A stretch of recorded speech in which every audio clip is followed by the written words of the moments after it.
Hello, everyone. This is Peter Krauth. I'm editor of Silver Stock Investor, a silver-focused investment newsletter.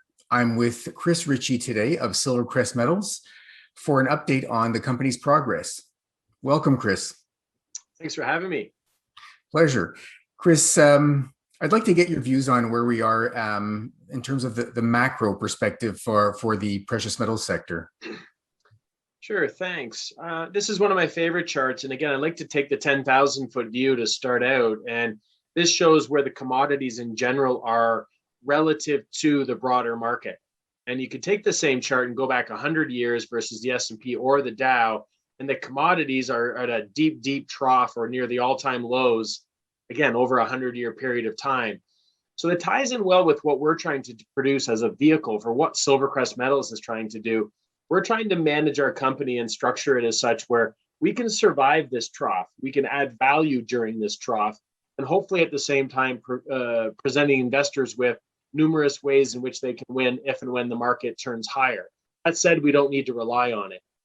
A few other things I've collected over the last little while. You see here on the left that 21% of all of the US dollars ever printed were printed last year. The US just passed a $1.9 trillion stimulus package, so they're not really slowing down, but everybody's doing it. It's not just the US. So that idea of how to protect your wealth while countries are printing it is something to get people back to the hard assets. And we've seen it go in real estate has been quite moving aggressively higher. You know, cryptocurrencies, the same idea. It just hasn't really made its way to gold and silver. I mention this because everybody feels like a genius in the stock market these days. It's been 12 years of going higher.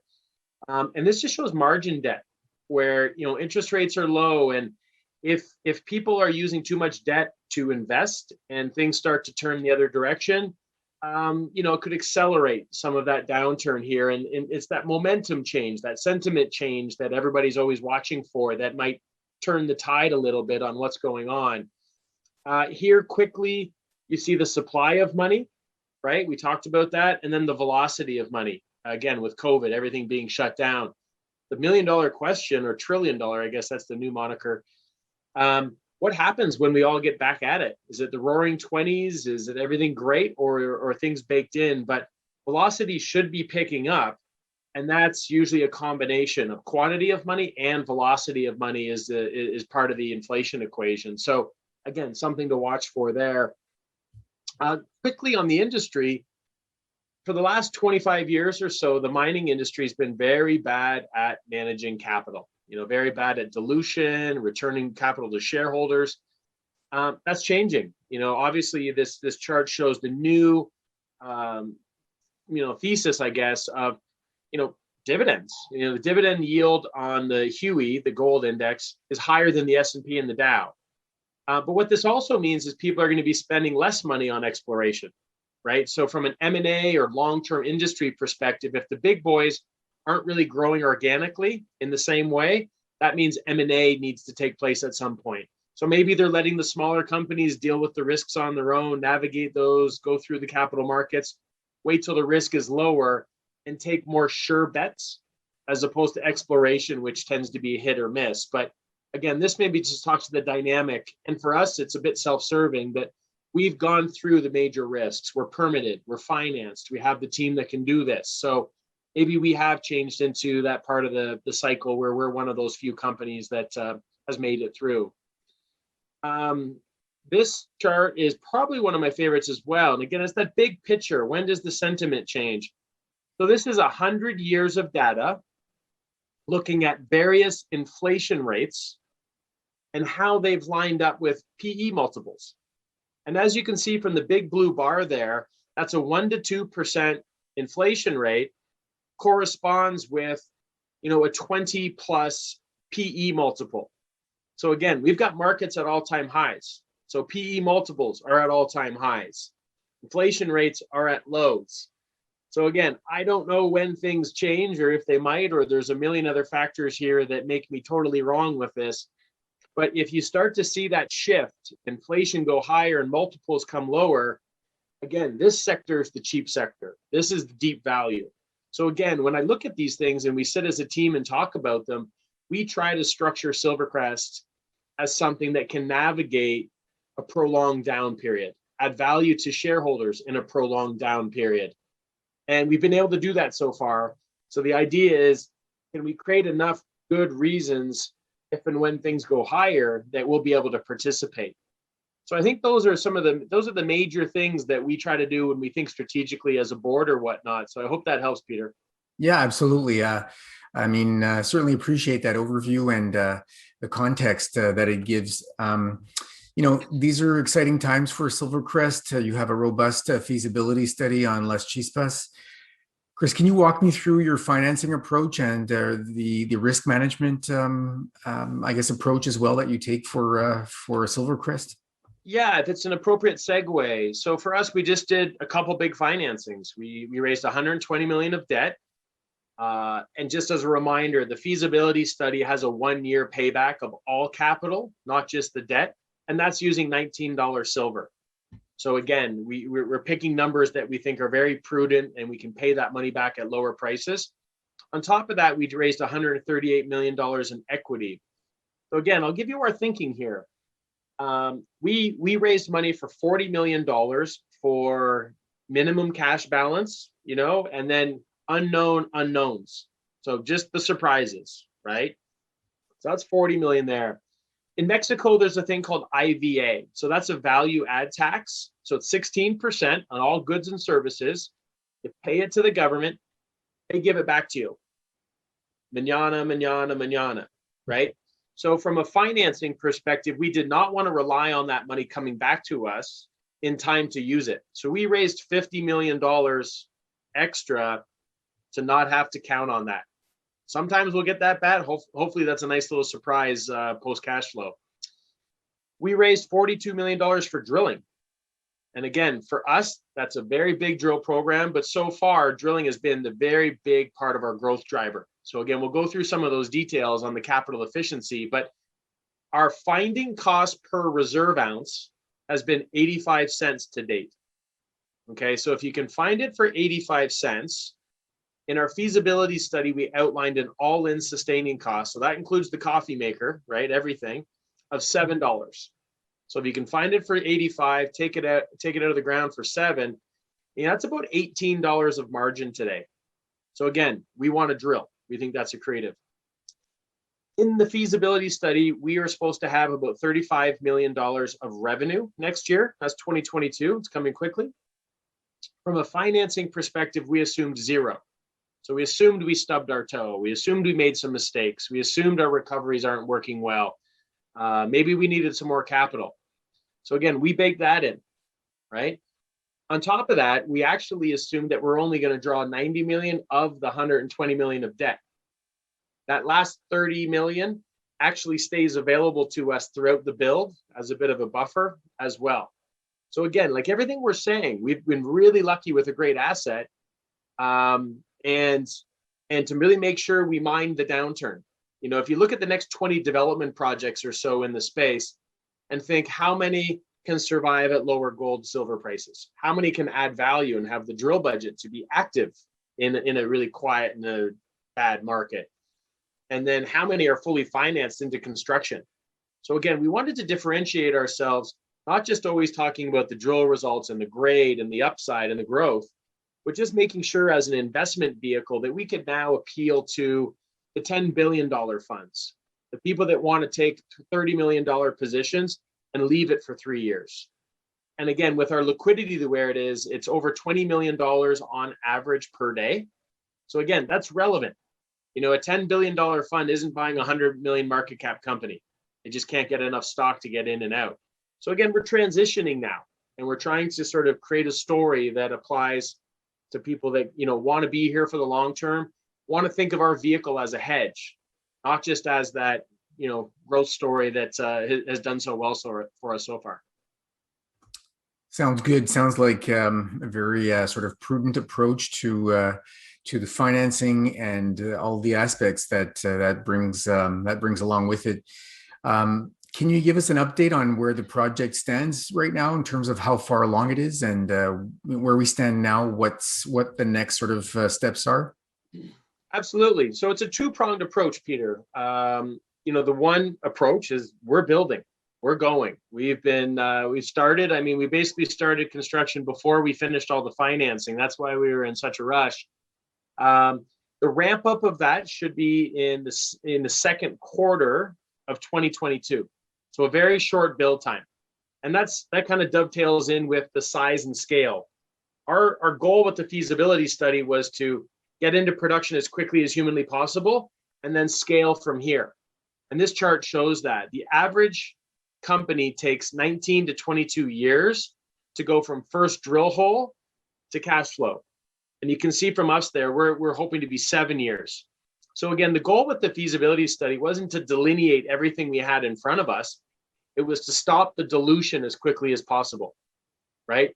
We could drill for 7 more years and I'd have fewer gray hairs and a better golf swing, but we'd be diluting that much more. So again, the idea is here now we're going to be scaling. So with the construction, with the progress there, what we have is a 1250 ton per day facility. The work in the background is whatnot. We're hoping to get that to 1750 or potentially higher. So we've created the footprint for that. Now, what we don't have is enough tons, right? We don't have the tons to get us there yet. But again, that's a function of time. What you do see here is we do have 95 million reserve ounces. And those reserve ounces are at 876 grams per ton. That puts us in the top 2 or 3 highest grade mines in the world for silver. And if you were 350 grams a ton, that would put you top 20, just to give you some perspective there and where we sit. We have an additional 40 million ounces in varying categories of resources that are over 1 kilo. So again, they're not in the mine plan, they're not in the valuation. Some of them might be in the stock price, but again, not in the valuation. So one of our goals there into the second prong of the approach is to grow.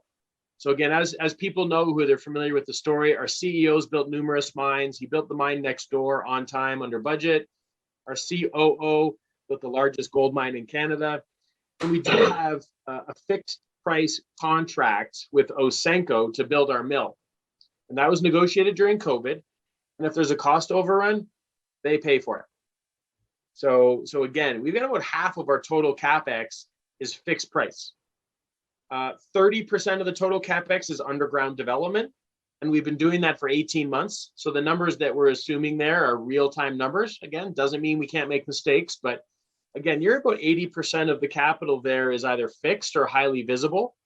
The last 20% is for a power line, the COVID camp that we're building on site. So again, shouldn't be too much variability there. So the total capital number you see on the bottom left here, it's $140 million. So again, a little over half of that's fixed. So again, even if you have a 30% overrun on $70 million, you're still talking about 20 million. And again, if you refer to the way that we're approaching our financing, again, trying to be careful here. If you see the top left there, 12.5 million ounces, that's the average life of mine production profile. So again, that's a robust mine. And then you see in the top right, there's your cost profile. So sub $7 per year. So again, for us, again, we got that downside, but that free cash flow yield, that free cash flow potential is what I think really differentiates us from most people, in that it's really hard to get yield anywhere. So again, the type of vehicle we're trying to create is if it's got downside protection, manage risk as much as we can.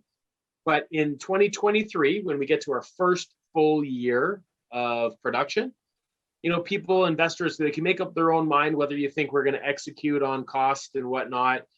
Take that average price and look at the margin potential. I mean, if people want to believe in, $18 silver, we could be having $11 of margin times 14 million ounces, right? You get the sense there that there's still plenty of room to play with. If people want to assume $40 silver, then I'll buy you a beer. I'll be happy. But it gives you a sense that free cash flow number is significant. Now, when you do that, don't forget, we will have that 90 million of debt. We will have about 15 million of G&A every year, and there will be a drill budget. So again, when you look at cash costs or at operating level costs, make sure you look at the overall picture and what it takes to operate a full company. So with that, we still have plenty of room, which is quite positive. The fun part is the growth. Okay, so I referenced our finding cost per ounce at 85 cents. If I was to turn that into like an annual basis and think of it that way, take all the money we've spent on drilling, divide it by the number of years of mine life that we've currently delineated, what you get is a cost of about $10 million per year of production. At $19 silver, we have 100 million of project level free cash flow per year. So again, you can spend 10 to get 100. That's pretty great. And that's using prudent commodity prices. People want to use 25, 30, 40, then that gets a lot more interesting on that side of things. So you can see why we want to grow. And the three main areas that we're looking at for growth are converting some of those 40 million ounces that were in that resource category. And just to show you our thought process on being prudent, about half of those ounces that we would aim to convert aren't going to help us in the first 5 years, right? They're in areas that don't apply to the first 5 years of the mine plan. So we're not going to drill those. We will drill them eventually, but we're going to drill those from cash flow, not dilution, okay? Because they'll have very little impact on the net asset value in the near term. We have one specific area where we have about 14 million ounces at over 2 kilos per ton. So again, we are about 130% higher than our average, okay? This material is a few hundred meters away from where we're doing underground development today, okay? So you'll see some news on that on this area in pretty short order, where we're trying to drill that to tighter spacing to get more confidence to then be able to contemplate putting that into a mine plan. So this is going to cost us probably less than $1 million to access. And if you can take maybe 8, 9, 10 million ounces, because again, 14 million ounces, once you infill drill it, you tend to lose some, right? So if you end up with 8, 9, 10 million ounces at really, really high grade, we want to sprinkle those tons into the first 1, 2, 3 years of the mine as it stands today, and take out some of the lower grade tons and boost that production profile up a little bit. That's the goal. That's what we're working towards. So you take the margins we already have, we're working on increasing those margins, right? That's a very, push towards free cash flow. The second row there on expansion, and it goes back to that strategy of rushing to cash flow as opposed to delineating the whole property. Only 15 of a known 45 veins are in the current mine plan. So part of the question is, if you have that really nice free cash flow yield up front, for the whole life of mine, but even better up front, how long is it going to take to really grow this thing, right? What could we do with 5, 6, 7 more years of drilling? Again, if you can find a year for 10 and get 100 at $19 silver. So we're just going to keep working on the veins we know are there, and just try to be pretty prudent and efficient with that capital. And then the big fun one is that exploration. I referenced that we have a permit to get us to 3,000 tons a day, and we created the footprint to potentially expand to 1,750. We probably need about $20 million to make that expansion, but we need more tons, right? We need more time. We need that to get there. And I'll give you the best example for people paying close attention. We bought an asset last fall for $2 million. It took 4 years to negotiate for it, so we're pretty cheap. And this asset's 85 kilometers away, so that's within trucking distance, depending on the grade. I mean, if it's low grade, you got to spend to get it over. It might not be economic, so we've got to do work to figure that out. But our first set of drill results came out, and that's bullet number 2 there. You're averaging about 4 meters wide, so it's easier to get more tons the wider the veins are, and it's over 600 grams a ton. Now, again, it's not statistically significant. We don't have enough there to really hang your hat on yet. But if we were to find 2 million tons over there, not enough to build your own mill, right? Not economic, not enough value there to justify the expense. But 2 million tons if we were able to bring that to our facility at Las Chispas, or the facility we're in the process of building, that would be 500 tons a day for 10 years. So again, for $2 million and some money to go drill it, if we found 2 million tons that were fairly economic or highly economic, that gives us that potential to increase that throughput by a roughly 30-35%. So on top of the production profile we have today, we're looking to put higher grade in it, increase the mine life, but also increase the production profile. So that's where the money is going to go to this year. So again, build it, get to cash flow quickly, and then hopefully add a whole bunch of value via the drill bit, which our team has done very well so far, while people wait. Wow, that's a great that's a great overview, of all sorts of aspects of the main project, where growth might come from, the nearby project, and so on. And I guess at this point, can you give us some idea of, maybe some of the near-term catalysts might come from exploration and otherwise? Sure. So I referenced the goal of really trying to optimize those first few years of production. So that Bobby V's display, that's material that we hope to be infill drilling right now. It's right near the infrastructure. It's right near where the proposed mill is going to be. It's the biggest bang for the buck. We want to get visibility on that. We want to know if it makes sense to go get that material and adjust the mine profile.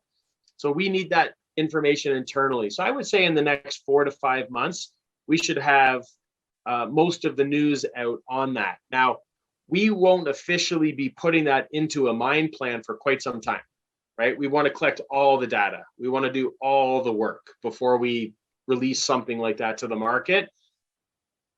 But I think it's pretty straightforward to know if it's, material that's close to 2 kilos, very close to the infrastructure, and about $1 million to build the underground development to go get it.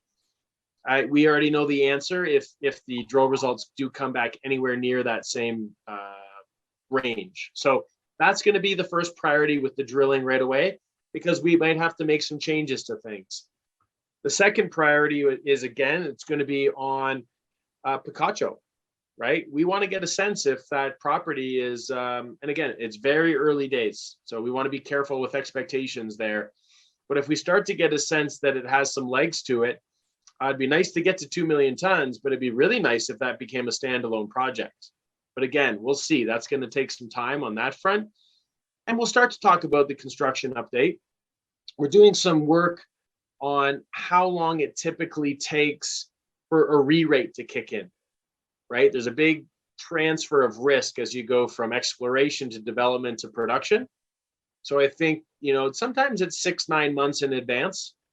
And again, we're a Q2 2022 ramp up. So time's going quickly these days. Maybe not quickly enough during COVID, but it's going pretty quick. So I think that's on the horizon. So we'll be doing some construction updates probably starting in a month or two, just to give people an update on that. Super. I mean, I think we've certainly gotten a great overview of all aspects of SilverCrest. From my perspective, I think that we've covered a lot of ground. Is there something that you'd like to kind of leave viewers with at this point? Yeah, I mean, I like to talk about risks, right? Again, we want people in the stock who are comfortable being here for the long term, right? There's volatility, there's some craziness out there. For us, Mexico is a great country for exploration, geologically, people. We've been there for a very long time. Mining and exploration is a big part of their economy. So there's more chats about, how you're dealing with the social community and water and things like that. So ESG is one of our biggest focuses. And again, it's an opportunity to do great things and build great relationships, but it is good risk management, right? If you're a good citizen, good corporate citizen, people want you there. And we're very aware of it, and we do it with a smile. So again, that's the big thing to focus on. It's just that time, right? It's, investors quite often have very short time horizons. We all struggle with patience here and there. So I do just want to come back to the fact that we got here very quickly in order to stop dilution. And I think when you look at our ability, hopefully over the next 2, 3, 4, 5, 6 years plus of drilling, relative to the fact that we've already got the capital to build what we need, we're hoping people can kind of tuck this stock away and forget about it and have to spend more time on some of the other things in their portfolio. Sounds really good. Certainly a very, very compelling story. Something that is absolutely worth keeping close tabs on the progress, and certainly something I will be doing. And I think that for a lot of investors, absolutely a company worth looking more closely at if they haven't already, and also following very closely. So, Chris, I'd like to thank you for your time today. And certainly, like I say, I'll be keeping close tabs on the progress. Appreciate your time. Thank you very much for having us. Pleasure. Thank you.